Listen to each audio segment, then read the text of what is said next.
Hello, my name is Lady Witrago. I am 25 years old. I live in the municipality of La Unión, Antioquia with my husband Johnny. I currently work in a company in the commercial area.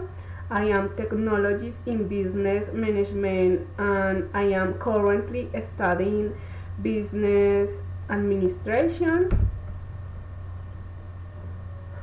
I want to share my opinion about on the negative effects of the technology on the environment.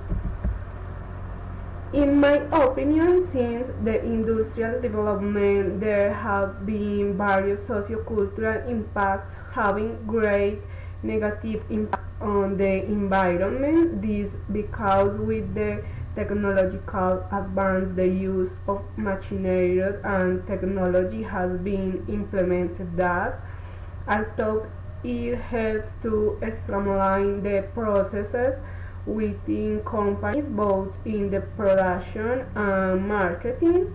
These processes cause irreversible damage to the environment.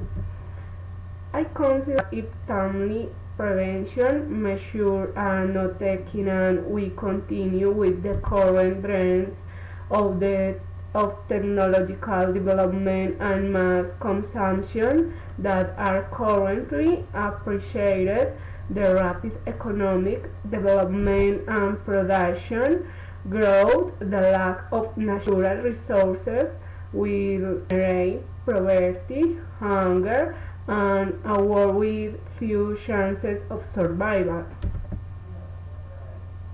Thank you.